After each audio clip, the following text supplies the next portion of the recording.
batay sa isang magazine ay may report daw talaga na gumagamit ng illegal na droga ang Pangulo. Wala po bang plano ang Marcos administration na humingi po ng tulong sa Interpol para maaresto sina Attorney Harry Roque at Maharlika na sinasabi niyo pong sila yung nagpapakalat ng fake news? Merong lumabas na Pulse Asia survey na nagpapakita na malaki po yung ibinaba ng approval at trust ratings ni President Marcos. How concerning is this for the President? Kong Dong Gonzalez and JJ Suarez expressed alarm over a report by Reuters that one-third of social media accounts discussing Duterte's ICC case were fake. The report claimed ghost accounts and paid influencers were part of an organized effort to defend Duterte and shape public opinion before the elections.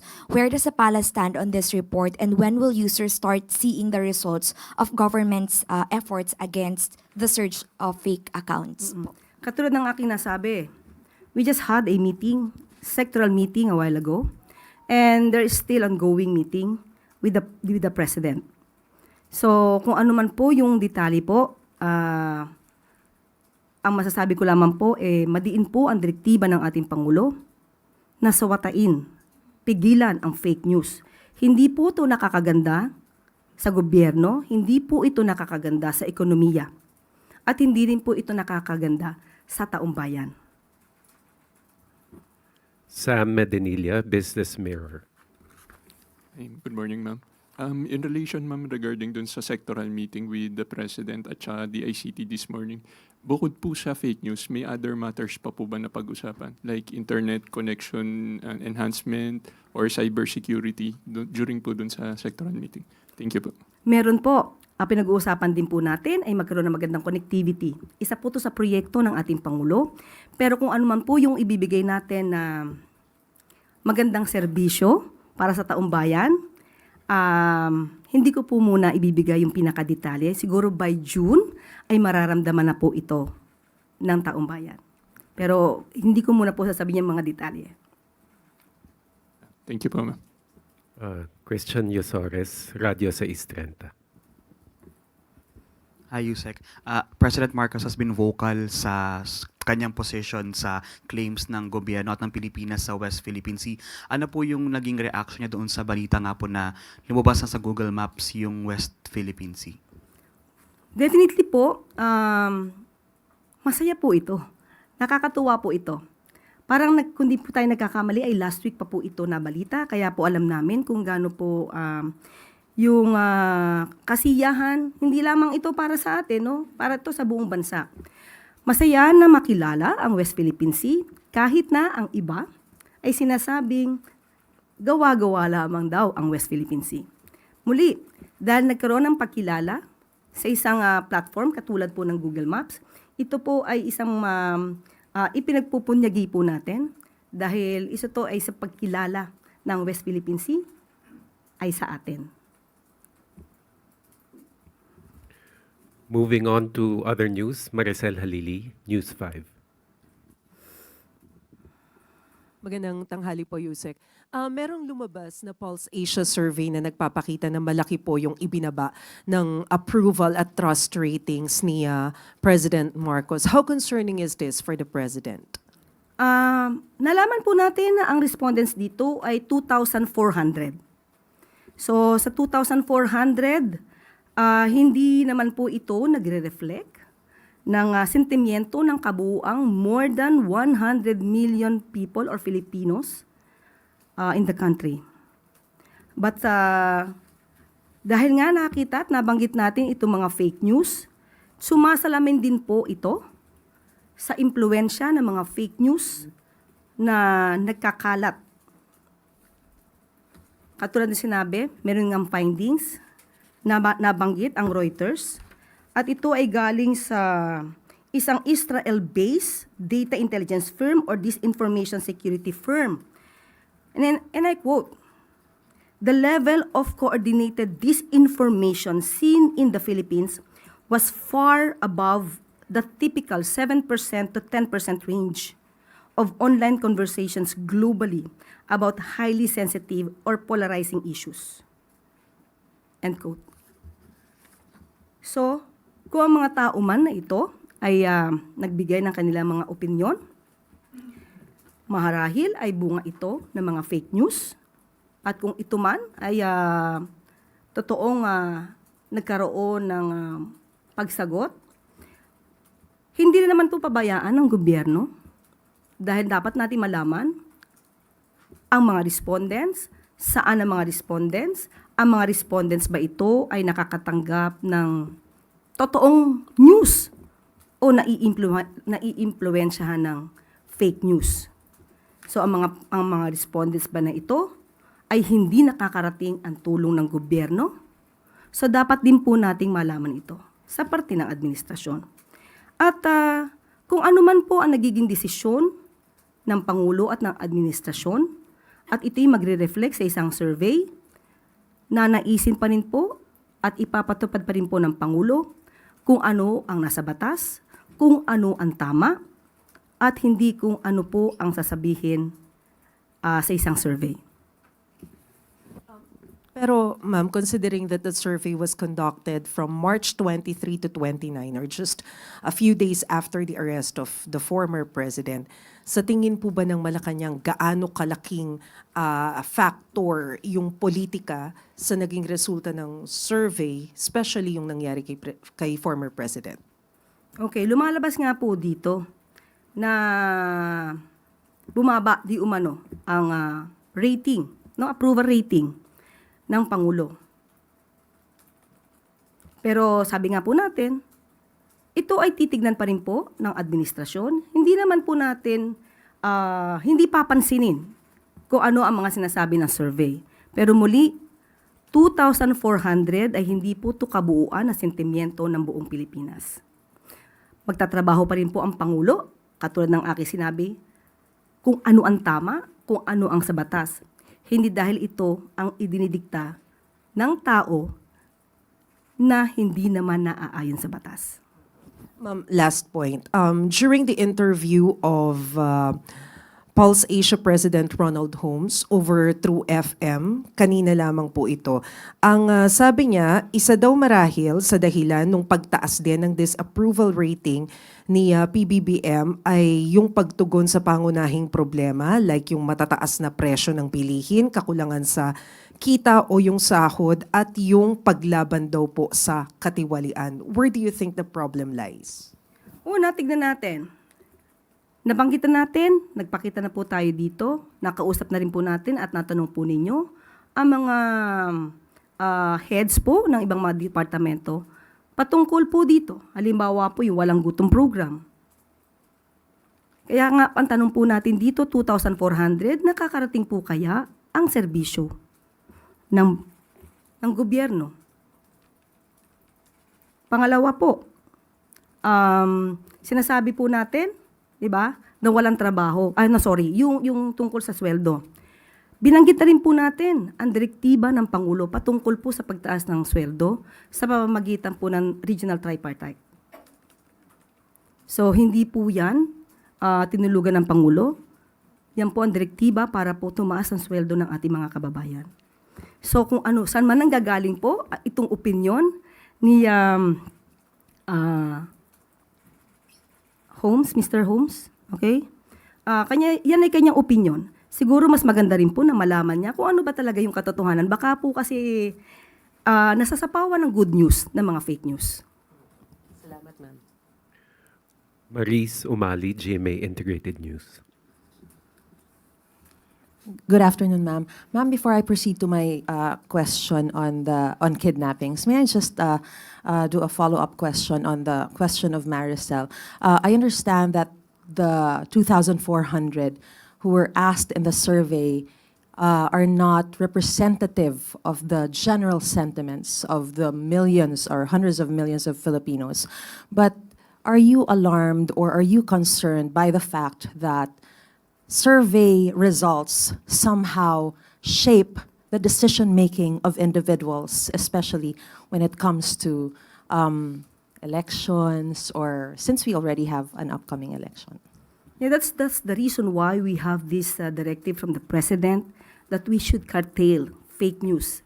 Since day one that we had been appointed We were tasked to do our job, to spread the truth and not fake news.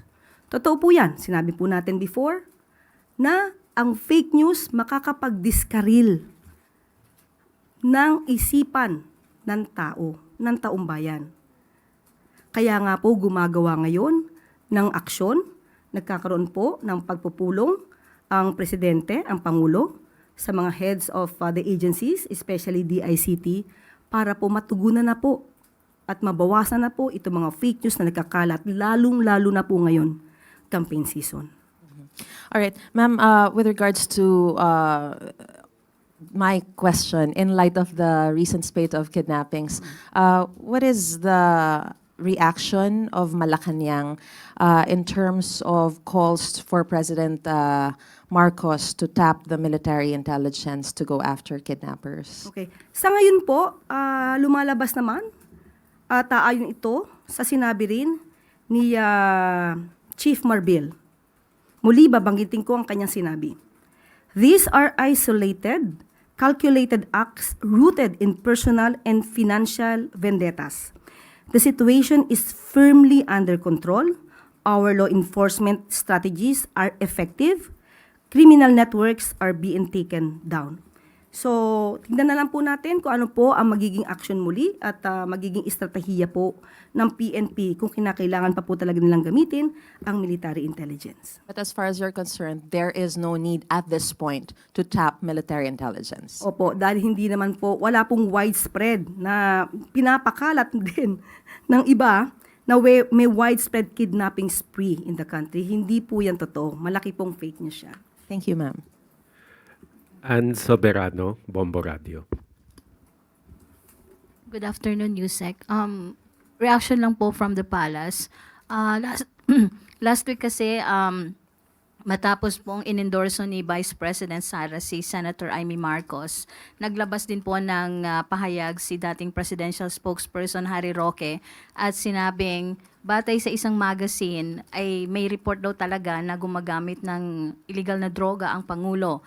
Kaya hinamon ni Roque ang senadora na patunayan na gumagamit nga talaga ng illegal drugs ang Pangulo dahil imposible po daw na walang alam dahil kapatid niya po ito. Thank you. Unang-una po, si Atty. Harry Roque ay lumalabas na ngayon bilang isang fake news peddler. Siya po ang sinasabing nagpakalat ng isang fake pulveron video at ngayong wala pa siyang napapatunayan at wala siyang ebidensya. Kahit na nga yung kanyang mga ebidensya sa Quadcom ay hindi pa rin niya napapatunayan, ngayon ay maghahanap pa siya ng tulong para makapagbigay ng ebidensya. Sila po ang nagsasabi ng ganitong mga klaseng akusasyon, hindi niya nakakailanganin ng tulong kung meron po siyang ebidensya.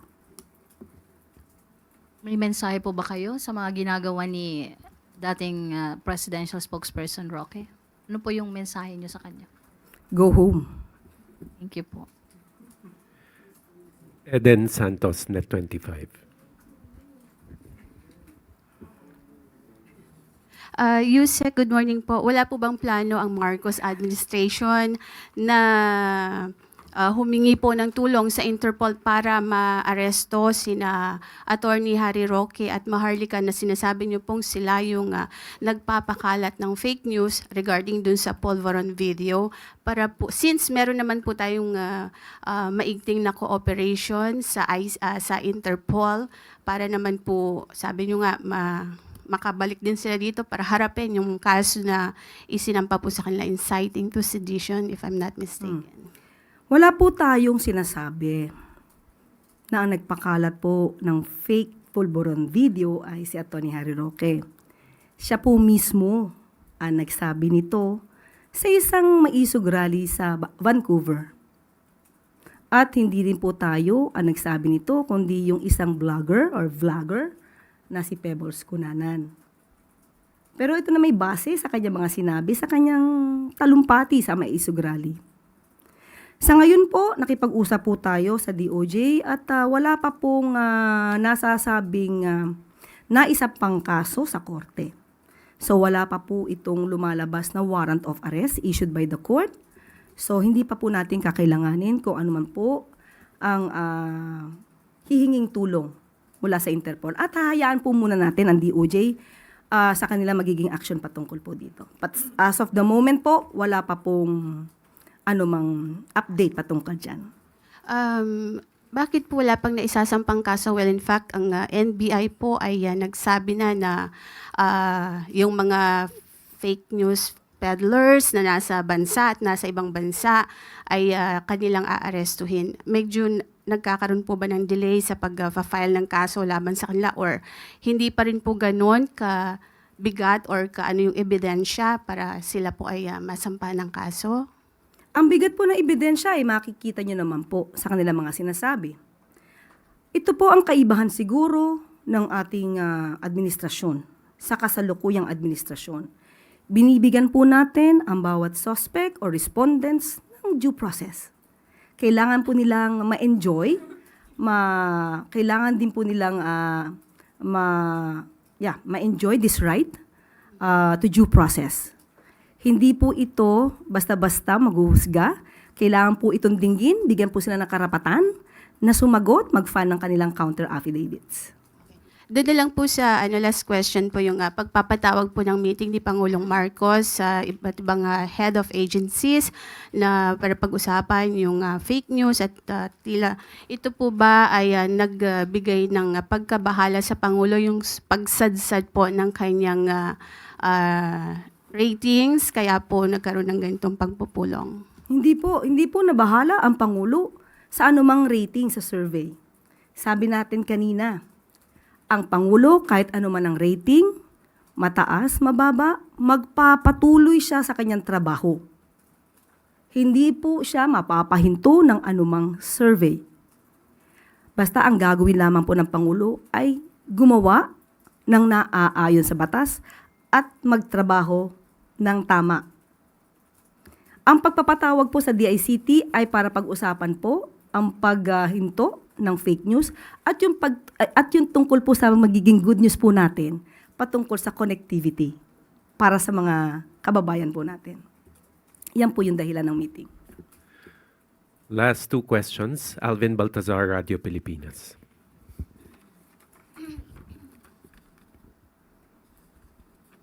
Yusek, any update po doon sa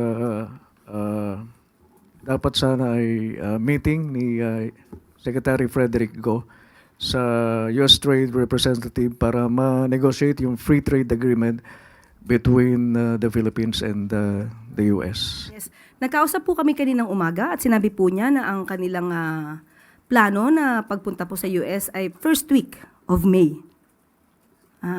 At sa kasalukuyan po ay nagkakaroon pa rin po ng meeting ang economic team para po ito malamang na ilalahad nila sa kanilang pagpupulong sa darating na Mayo. Are we hopeful, Yusek, na magiging maganda yung resulta ng gagawing pagbiyahe ni Secretary Go? We should always be hopeful. Dahil ang mundo natin at ang bansa natin ay hindi kulay itim. Salamat po, Yusek.